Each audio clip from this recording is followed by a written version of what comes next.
I'm going to introduce somebody who has, I think now 4 handles that I'm aware of. We have OJ, which I'm aware of. We have Jack, which I'm aware of. And now I have Oddjob as well, which is absolutely freaking fantastic. That is one that I actually didn't know. But I always had OJ. So let's just say he's been creeping around this industry not quite as long as a couple of us, but he's getting close to the gray-haired side of the world as well, which I'm actually very happy about. And currently doing a ton of work in Fortune 500, Fortune 1000, Fortune something lots. Let's just say a bloody big company out there, so pay attention because it's all about the vulnerability management side of things. A personal friend and somebody I've known for numerous years, so please put your hands together for Oddjob, OJ, and Jack.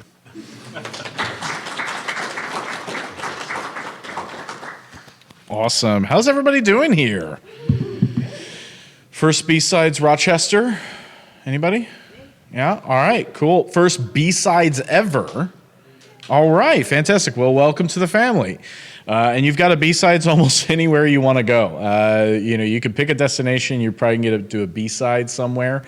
This is one of probably 6 or 8 conferences I go to personally. I take personal time off to make sure I can come to some of these conferences. Work does not pay for this, and work doesn't own my opinions here. These are mine.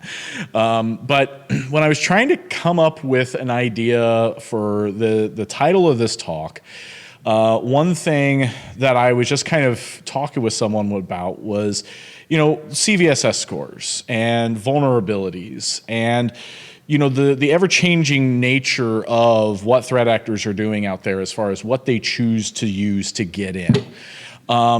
And one of the things I noticed was that, a CVSS score, once assigned, pretty much never changes. And as a means of prioritization, therefore, makes it actually really hard to determine whether that score is valid anymore because vulnerabilities go through a bit of change over their lifetime, so you have to reevaluate them. And it's almost like it just kind of goes into a landfill and lives forever and gets forgotten. It's Styrofoam. So Styrofoam in a landfill, CVSS never changes. A bit of a who am I classic, little who am I there. As Chris said, it's Jack Hatwick. It's not my real name. My government name is something different. I use that one to just get around the marketing and legal folks at work when I want to talk about things that I don't want to attribute to them. But Oddjob, 0J, OJ, you can call me different things, but Oddjob is the handle of choice. And then, of course, I've been a hacker for like 11, probably more years. Did this talk at Queen City Con, so probably needs to go to a 12 at this point. I also host a YouTube channel called Glass of 0J, not an OJ, 0J. And yes, I do drink a glass of orange juice every episode, maybe a small one, maybe a big one. But I talk about InfoSec, talk about things that are going on or concepts or even some legal cases, some of the SEC stuff. Anybody following the SEC with SolarWinds? There's also some interesting DEF CON lawsuits going on.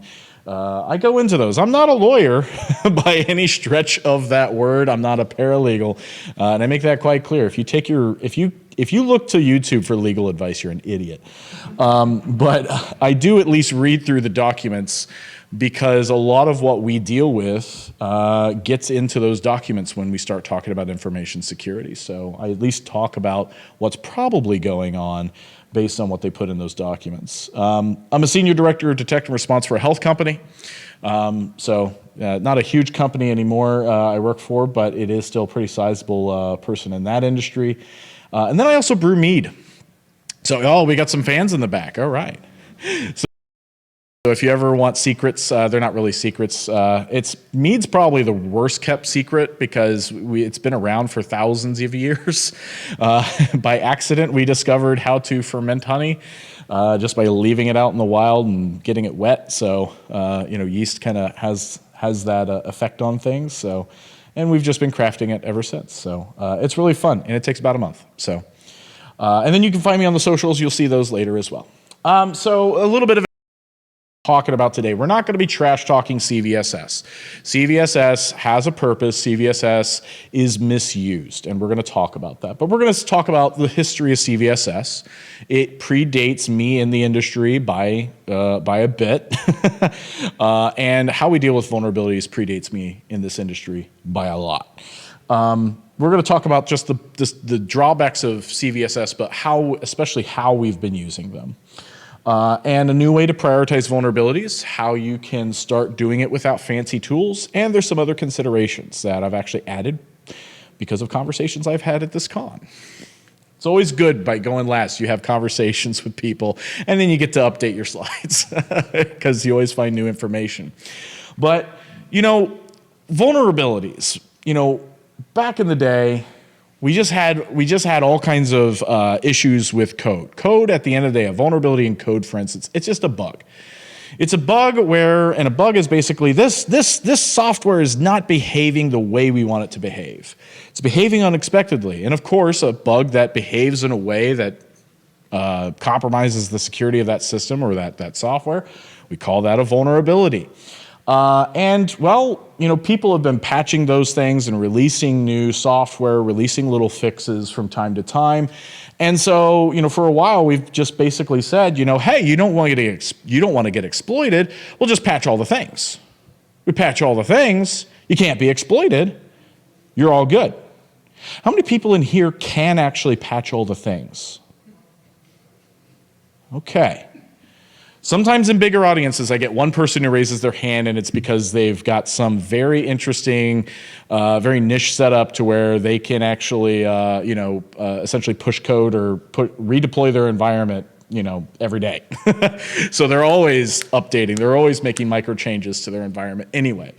Most of us don't live in those environments. Most of us don't work in those environments. We work in environments that are aged, not like fine wine or cheese, but they smell nonetheless. But it sounds easy, but can you keep up with change requests? Can you keep up with QA testing? How about applications breaking? How about all the limited people hours you have, right? Especially if you're a global operation, you only have so many people in different time zones at different times who can do this work, and they have to prioritize and figure out, do I push that new server today, or do I go and fix another server's vulnerability? You have endless reporting metrics. So while you're doing all this, you're also reporting on all of the vulnerabilities or reporting on all of this work as well. So you've got to take time from prioritizing and pushing out these vulnerability management requests to then say, let's measure, let's put all these reports together, let's put a presentation on for people who have C levels next to their names and make them feel scared about everything that's going on in their environment. So that's security, right? We make people scared about their environment. We kind of just worked to patch all the things. Someone just released new software, we're going to patch it. Someone did this, we're going to upgrade it. Well, we couldn't do that. Well, CVSS came in and saved us. Kind of, but it really didn't age well. That's a bad joke. So what is CVSS? Common Vulnerability Scoring System. And it's basically a vendor's severity assessment of a product's weakness. And that's how it started out. That started out as a vendor's opinion about how this issue with our code affects this system. And it may give you some insight as to how it might affect your system in your environment, but it's purely that vendor's opinion about their code and the way they see their system. First of all, CVSS was developed in 2003 by the National Infrastructure Advisory Council, NIAC, back in 2003. Prior to 2003, in CVSS, we didn't really have any scoring system that was uniform. Every company kind of had its own thing. A lot of people tried to keep this all secret. A lot of people tried to keep the fact they had vulnerabilities secret. We don't want to talk about this. We don't want to publish it. Sometimes we do. And so this one's a critical one, but this person says it's critical. Well, is one more critical than the other? Does one measure it one way and it really should be a medium, and this one that measured this a low should be a high? How do we know? We don't have common ways of being able to interact with this and tell people, here's how bad we think this is for our environment, or our system that we're developing with you. So NIAC basically, NIAC created CVSS and launched it created it in 2003 and launched it in 2005 with the Forum of Incident Response Security Teams. So FIRST is who currently has CVSS as well. They maintain this. They keep it up to date. And as you can see, CVSS needed a little bit of an upgrade because the vendors were kind of looking at this, and as they were scoring, they were saying, we really probably ought to bring some other considerations into this. So as the vendor adoption grew, they started giving opinions as to how CVSS should score. Well, in 2007, while I was still in high school, they released CVSS 2.0. So now we have some more reliable scoring. But back in 2015, I believe, is when it was either 2.0, I've forgotten, but it was either 2.0 or 3.0 where they started introducing a 3-part scoring system. You have the base score. Was it 3.0? All right. So in 3.0, they released a base score, which is what we all know and love from the vendor. But then you've got a temporal score and an environmental score. And we're going to go into that. And 4.0 kind of keeps some of that and changes it as well. And that was launched back in November 1st, 2023. But there's other scorings that you have to do. And that's not done by the vendor. That's done by you. We're going to talk about that here in a bit, because how does CVSS work? Well, it's broken down, as you can see, into a base score, temporal score, environmental score. You have the access vector. So how is an attacker actually able to get at this vulnerability? Does it require internet access? What do they need? How about the access complexity? Complexity is an interesting thing because that's a bit subjective, isn't it? This isn't an objective marker you can put on this. A little bit of this is going to be feeling, or a little bit up to the vendor to determine what they think is complex versus not. Authentication. Does this require someone to have administrator privileges? Does it require anonymous access, meaning anybody? Confidentiality, integrity, availability. Is this a DDoS vulnerability? Well, it's probably not going to be a risk or a consideration as far as keeping things secret, making sure things don't change. It's going to be an availability vulnerability, right? So they'll score that part higher. User interaction. Does it require a user to even be there, hands-on keyboard, to click something, a UAC prompt, enable macros in Excel? What is the user's part in this? The privileges required, and the scope, and as well as if this has some kind of physical impact. That's all that goes into the base score of CVSS. So when you see someone say, this is a CVSS 10, Microsoft, releases Windows, a patch on Patch Tuesday and says it's a 10. That's what they did to arrive at that 10 score, okay? There's still more that has to be done. So there's a temporal score, and Microsoft can't do this part. Or I guess they could maybe, but they don't. Nobody does. Basically, this is provided by the end user organization. What's the exploitability of this particular vulnerability? What's the remediation level? And this is no longer in CVSS 4, by the way. What's your report confidence? That's also not in CVSS 4 anymore. Do you believe that the reports about this vulnerability are accurate? One interesting thing is when Google, for instance, releases, oh, this is a 0-day, something with our browser is bad and people are attacking it. You need to go patch right now. Stop everything you're doing. And I go and I read, and they won't give more details about what's actually going on with the browser. Well, what is it? What part of your browser is causing an issue? What is the way in which this gets exploited, so I know whether this is actually a true risk for my organization or not, that I actually need to go and fix? If you don't give me enough information, that's a bad report.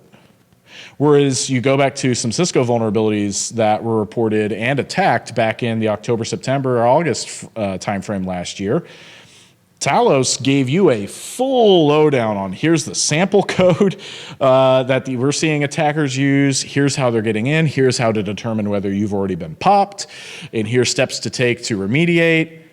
They went through and did a really good job, a line by line. Here's everything to reproduce these issues, almost to the point where it's like, okay, that's too much. But that was a really good report and helped a lot of people in being able to determine whether they need to address this now, later, or maybe it's already happened to them and they need to go find and remediate this and figure out if further access has been brought in. But that used to be part of temporal score. Temporal score, these things can change over time. You can get better reports about a vulnerability and what's going on with it. You can get, oh, it's exploited. Or maybe there's a proof of concept out there because Will Dorman decided to put, some PowerShell script out there on Twitter, and sure enough, that you can, with the right conditions, get domain admin to something. And someone then weaponizes that, goes from proof of concept, and now this is something that's being used live in the real world repeatedly. And just scripted into malware to where now I don't even really have to pay too much attention to this. It's very commodity, right? So there's different levels of exploitation or exploitability and weaponization that's involved there. But that's temporal scoring. That's something you're supposed to be doing, by the way, when you receive those. Because as you change the temporal score, that can bring a 10 down to a 9, can bring a 7 up to a 9, or an 8, or a 9.5. Same thing with the environmental score. Now, this really gets into how does this vulnerability look in your environment? Again, provided by the end user organization. Microsoft does not know every single environment out there and where this is going to be used. They don't know that you don't have SQL Server exposed directly to the internet. In the same subnet as other critical systems like maybe your AS400 or something. What's the collateral damage potential? What's sitting around this thing? What does this have access to immediately on the network that it can get to? Probably domain admin if it's a Windows machine. Everyone's going to go for some kind of domain control. Target distribution, right? How much of this system exists? What's your footprint? What's your exposure to this? Is it just one system on the internet, 12 systems internally? What is the target distribution there? Impact subscore modifier. Now we've jumped into Dungeons and Dragons. Your bard is going to sing. You must roll for charisma. So, but basically that's based on the security requirements of the systems that are vulnerable. Is this a system we actually do need to keep up all the time? It's an availability system. Well, this isn't a DDoS vulnerability, and I don't care about the confidentiality of the system or the integrity of the system for that matter. Then maybe this doesn't actually matter as a vulnerability for that particular system. You may have other systems in your exposure you want to go chase, but maybe that system's not. So you can get scores for your environment. You can get scores for specific systems in your environment that go all over the place because you're supposed to be going through the temporal score and the environmental score. Now, how many of you knew you actually could or needed to rescore CVSS? 1. 2, kind of. Knew there was some more to it, but didn't really dig too much into it. Yeah. Most people don't know there's more work to do. Who's got time for all of this? Nobody's got time for all that. No, nobody got time for that. And then again, like temporal score, that stuff changes all the time. When's the last time Microsoft, which I'm sure they probably did it like maybe last month, they've been having a lot of problems with Russia, it seems. But I think Atlassian was the last one I really remember back in fall last year. Where right after they released some really bad Jira or there were some other really bad vulnerabilities they had that were getting exploited in the wild. When they originally released it, I think they released it at like a 9 or maybe an 8.6 or something. And then once it started getting exploited, they raised it up to like 9.8 or 10, right? But that was like a few weeks after, or a month after at most. So that's really the window you're going to see anybody, even someone as big as Microsoft, really care about going back and rescoring their base score insight. I think it was OpenSSL that kind of had almost a nothing burger of a, hey, we're going to release a vulnerability and you guys are going to want to be ready for this. And you got to wait a week though. You got to wait a week and we'll tell you about this vulnerability and we're just about to patch here. It's going to be wild, but we can't tell you about it yet. So now we're all sitting around bracing for impact. Every ISAC is having, speculative briefings on, oh, here's something that it could be. We got to be ready. Go ahead and start inventorying and figuring out how you're going to patch this thing. And then when they come out and say, okay, by the way, we're downgrading this from a 9, like an 8.2 because turns out the configuration we're actually worried about is super uncommon in people's environments. So unless you have this very uncommon configuration and have this feature enabled, it's no worry for you. And then we're just like, do you have confidence in that reporting, right? OpenSSL lost a lot of street cred for that. And next time they blow the whistle, people are going to be like, we sure? You sure? And that can be bad.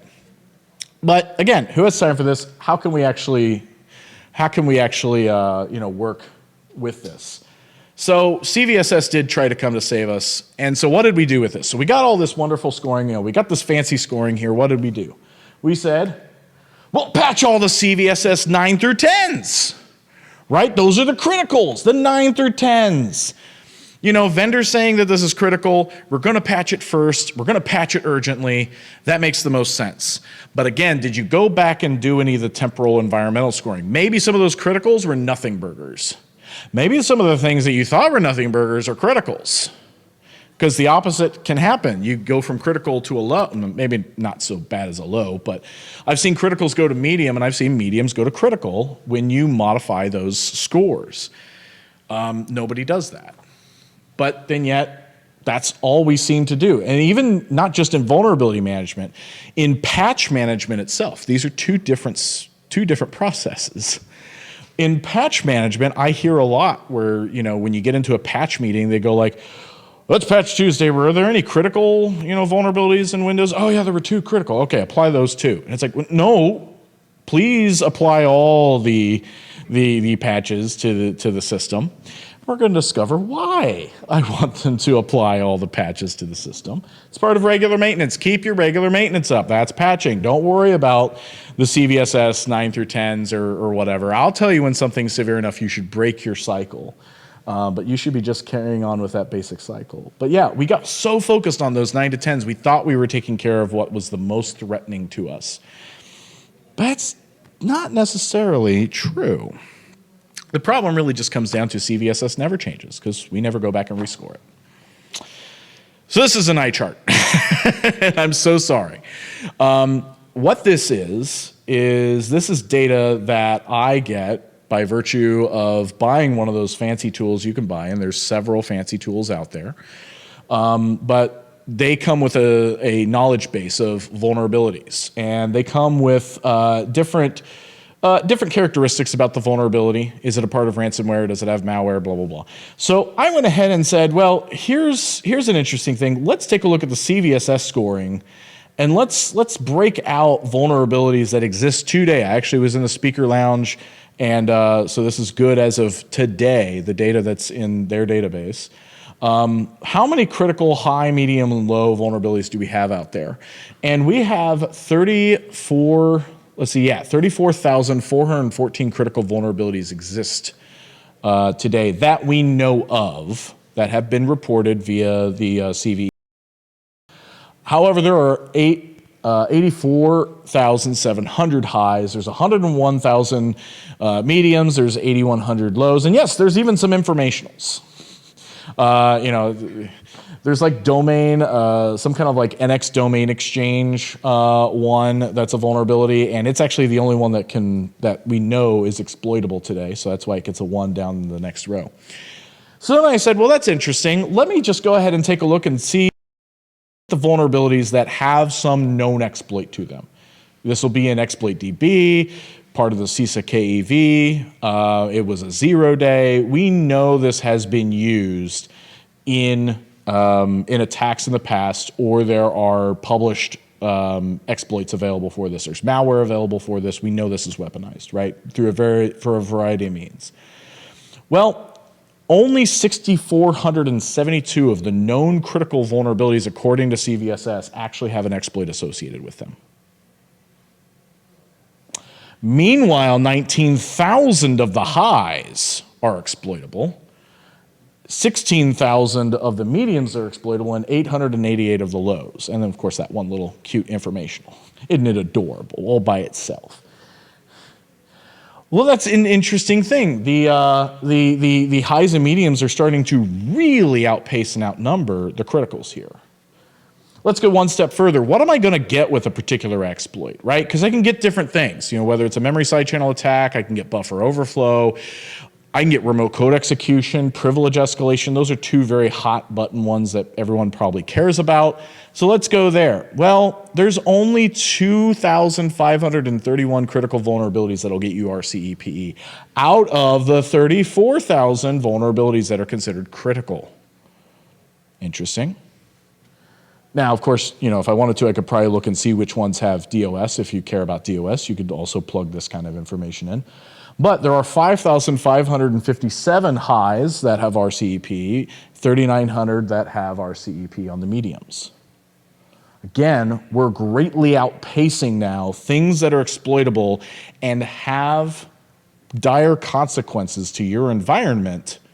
The mediums and the highs by themselves outpace the criticals, and together they definitely overwhelm the criticals. So when we say we're going to patch CVSS 9 through 10, you're missing these. Now, how many have been used in the last 30 days? Whether it's been used in an incident we know about, new malware's been developed, a proof of concept code showed up on GitHub, Will Dorman posted something on Twitter, there's been talk in the dark web. 47, oh wow, critical now pops back up to the top. 47 of them actually do have some kind of recency to them. 17 highs and 6 mediums and no lows, no infos. Sometimes there's some lows, but usually there's not. So this is interesting. Why do I bring all this up? This is why CVSS is not good enough. This is why paying attention to the 9s and 10s is not good enough, because that number, well, let me get it. That number never changes as far as where we rate those on a CVSS. These down here always are changing, and these down here are always increasing. But if you never address these up here, then you're never getting these guys down here. Now, obviously, this isn't going to be a proper distribution for your environment because you don't have all the vulnerabilities known to the world in your environment. Hopefully not. If so, your licensing cost for all the different software is really high, and your procurement probably wants to talk to you. Some other information that's interesting is there was a Carnegie Mellon study back in 2020, and they were looking at vulnerabilities that were published that year. And they were looking at exploitation. What did attackers go after? And what they found was interesting, that within 365 days of publish back in 2020, or maybe it was 2019 they were looking back at, only 4% of the CVEs even got an exploit. Most of them were the highs and mediums. Something to think about is that when an attacker is looking at your environment, they're not running a Nessus scan, well, they maybe are, but they're not running a Nessus scan and saying like, oh, dang, I don't see a CVSS 9 and 10, so I can just move on. That's the low-hanging fruit, right? No, they're saying, hey, cool, I've got some vulnerabilities here. Do any of them give me what I want? I want to get remote control of this system. Does anything give me remote code execution? They don't care if it's a critical, high, medium, low, or an informational.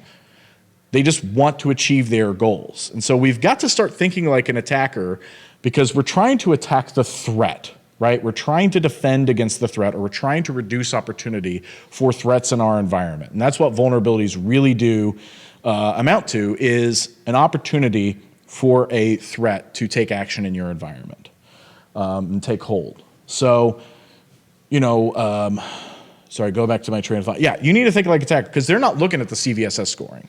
They're looking at, what does this give me? What are the outcomes that I'm going to take? These are tactics, right? These aren't numbers. These aren't scores. So CVSS is not good enough. There's a better way.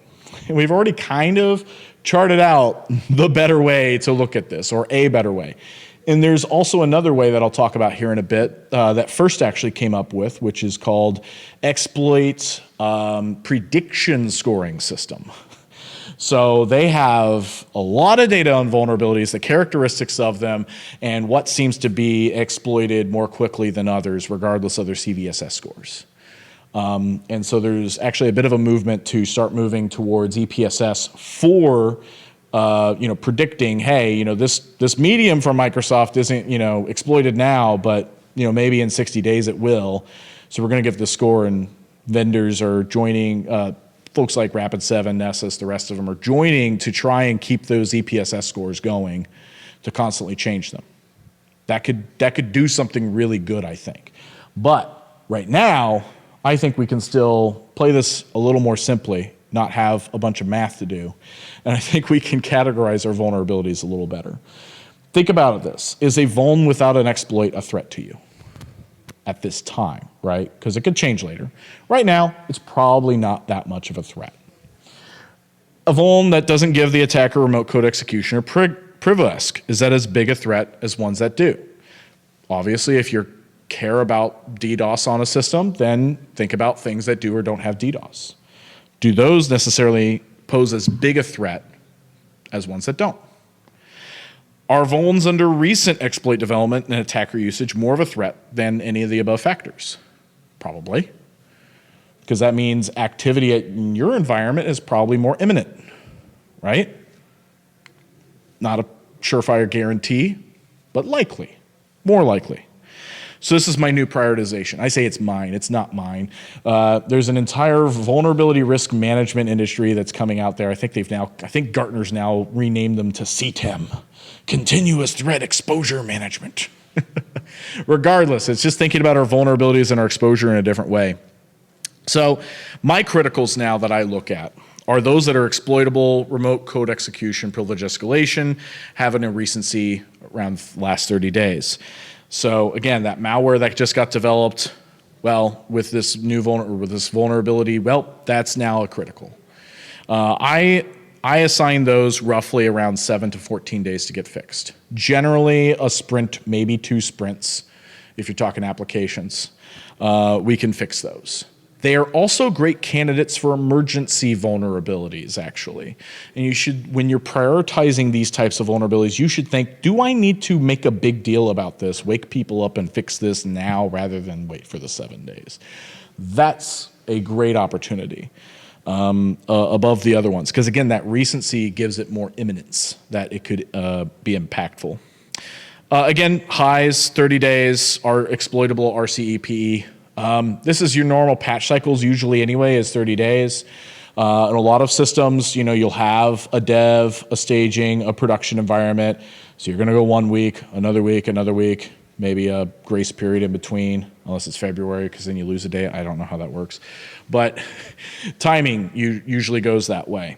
So it gives you time to address those. So the way I usually do it is it's March. So what I would have done is I would have looked and seen, hey, did February, what do vulnerabilities that should have been taken care of in February look like? Just by normal patch cycle. Because I'm not going to go patch Tuesday and go, oh my God, crit fix now. Well, let them work their process. They have a normal patch cadence. So unless something's an emergency, I'm not probably going to bother them at that time. I'm going to let their patch cycle go through. Okay, they missed their patch cycle, and we're detecting that. Or maybe a patch just fails. Patches fail sometimes. Sometimes it updates Windows will update its registry key and say, I patched, everything was fine. And then when you look at the version number or you look at the hash of the binaries that should have changed where the vulnerable code actually was, it's the same. Hey, if the hash is the same, the binary is the same, it didn't update anything. Well, at least not the thing that mattered. So you need to go back and fix that. Secondly, do your vulnerability scans actually detect that kind of stuff? Some of them do. Some of the Qualys and Nessus ones do. Some of them just look for the registry key. So you might want to educate yourself on how your vulnerability scanner is actually checking to see if that code issue actually exists. But yeah, sometimes things fail for human reasons and technology reasons. So we go back and fix those. Medium. So these are just the ones that are exploitable. they're probably not remote code execution. There are other matters that could end up with some memory leakage. Heartbleed, everyone said was really bad. I think nowadays it's probably not considered too terribly bad just because of how hard it is to really exploit that. But we have seen actually some incidents from that. So it is possible to mess with that. But we're going to give this 60 to 90 days. Now, the interesting thing here is think about a lot of the fixes for the criticals, especially among your more pervasive things like Windows, Adobe, Chrome. If you fix a critical, what's the fix for it usually? Usually upgrading or setting up to the latest patch. There's going to be a cascade effect when you start prioritizing work this way, because there's going to be a cascade effect of apply this fix, and now you'll have less highs, mediums, and you'll also have a lot less lows as well. So it's almost kind of like this pyramid waterfall where you do a little bit of work up here and you start finding the work below disappearing. So that's also kind of a benefit of this. Now, you can also do other considerations. You can say we're going to upgrade medium to a high if it's public facing, because we just can't tolerate a public facing system having something we may not even give them remote shell. We still can't tolerate that on the public facing. Maybe the system houses confidential data, and so even internally we don't want this to have these types of vulnerabilities on it. Think about the recovery time object of that system. How fast do you need to get that system back up if it does get hosed? Those you'll probably want to make sure get taken care of, because there's more risk to mitigate there. There's more to maintain there from a resiliency standpoint. So those factors could elevate a vuln. You could also say this isn't internet facing. Maybe we downgrade this because it's in an area of our environment where we have other mitigations.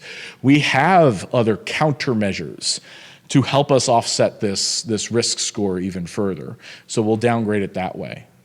It's really your pleasure. You can define how you really want to take this and add these other considerations and other dynamics to bring that score down or up as much as you want. And this is just a revisualization. So we go from here, where we're just taking care of the criticals, and then we may get around to highs, mediums, and lows, to now saying, these are my criticals. Now, that's interesting. Now, let's say you had all the vulnerabilities in your environment to work with. Now, instead of saying you have 34,000 issues to fix, I'm saying you have 80. That's a lot less work to have to do in 2 weeks. Now, you may get around to patching all the things because you're managing your work better. So you might go into your environment and you might find a lot of systems haven't been upgraded, patched 2 years, 3 years, 4 years, maybe can't be patched because they're 2008, whatever. But how do you get them back? Well, let's start here. And let's take care of those systems. And then we might get to the point where we're really keeping this up to date. And we're keeping this down. Let's come back here and really focus on the highs now. Oh, wow, we're doing really well on this. Let's make sure we're prioritizing these mediums too and chasing after them. You're going to find this goes down, the backlog goes down, and you've got better, hopefully, patching. You're driving better patching processes via that way too, because it's not just about the tech, it's about the process as well. You're going to find that you're going to have a lot better time keeping up with vulnerabilities themselves, which, quite frankly, this has just wasted so much of our time and energy and investment and money when vulnerability isn't necessarily the thing you should be chasing in security. And we'll talk about that in a second. So how do you get started without fancy tooling? So you can actually utilize Power BI to collect all your scan results. You can also use Excel. I would use Excel more as a proof of concept, just to kind of prove that this renegotiation of criticality shows an impact. But what you're going to want to do is you're going to want to enrich your vulnerability data with information sources you have something you can get your hands on. You may not be able to afford Mandiant, threat intelligence, or some other things to enrich your data with. That's fine. because we do have at least some bare minimums like the CISA KEV. We do have exploit DB. We do have Metasploit, right? If there's a Metasploit module for something, it can be exploited, right? It's probably also got an exploit DB entry as well. But if it's on the CISA KEV, it's not necessarily also in. Cool. So what I would do is I would enrich that vulnerability information. So that way you've already got your CVSS in there, you've already got your vulnerability, but now you at least know something's weaponized. And inside one of these, you'll also see whether this is actually a remote code execution or not. So you can search for RCE, you can search for privilege escalation, and you can have another column next to each vulnerability that's basically a yes or a no. Is this a remote code execution or DDoS, whatever you actually care about.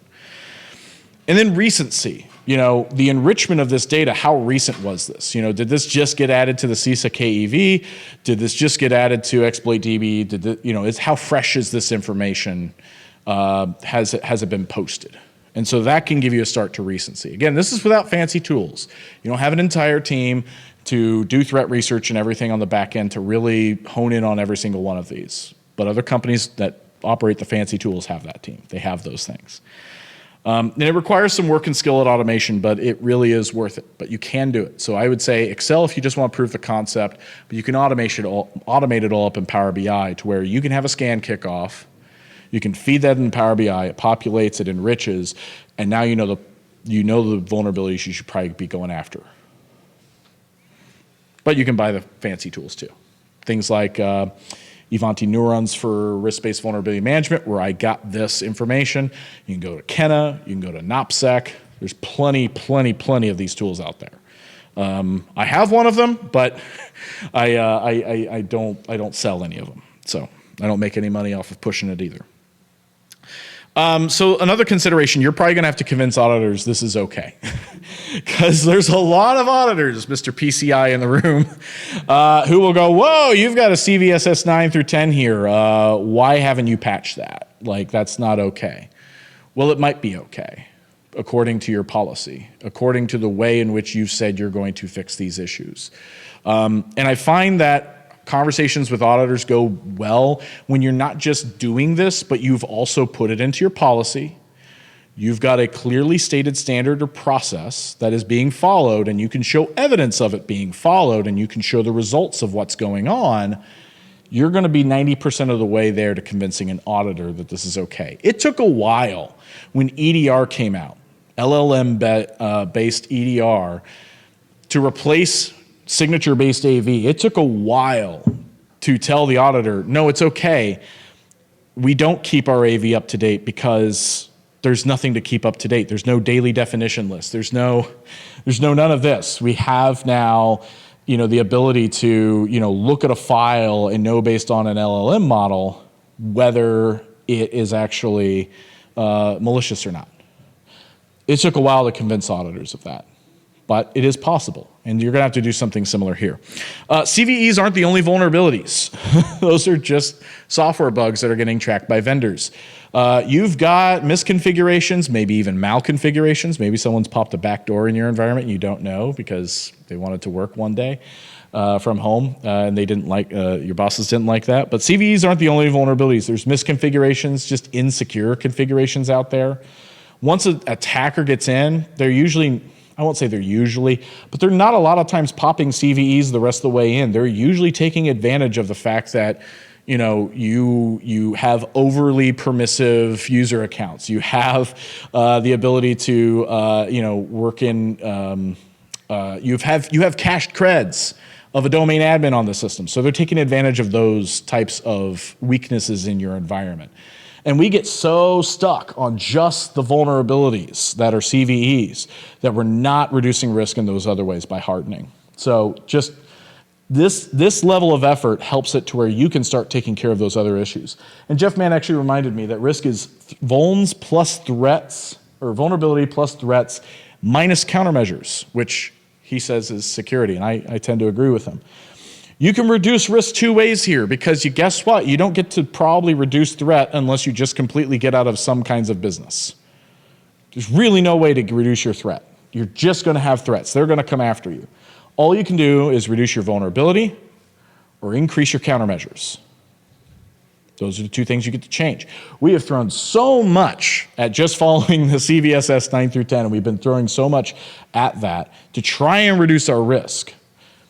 We've not been doing a very good job of it. I think this gives us a better way to reduce those vulnerabilities so we can focus on the countermeasures. And by the way, hardening is not necessarily a countermeasure.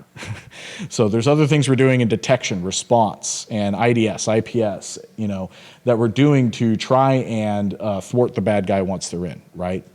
So focus on those countermeasures so that we can deal with those threats and reduce our overall risk. So those are some key considerations, but basically what I want you to take away from this is just that CVSS is no longer appropriate. It was actually never, and First is the first to say it, it was never a prioritization mechanism. It's never meant to be that way. The base score was never meant to be that way. But that's how it's been abused over the past 10 or so years. Take a threat-based approach to examining your exploitability. Roll your own prioritization automation. It may actually convince some people to invest in a commercial tool if needed. And I think your IT op folks will probably love you because you're not throwing so many issues at them at once to get fixed immediately. And you're making the work more doable for them while focusing on the things that actually matter to your business, not just kind of a score we've been leaning on as a crutch. Do I have questions? And I know I'm probably exhausted that last 5 minutes.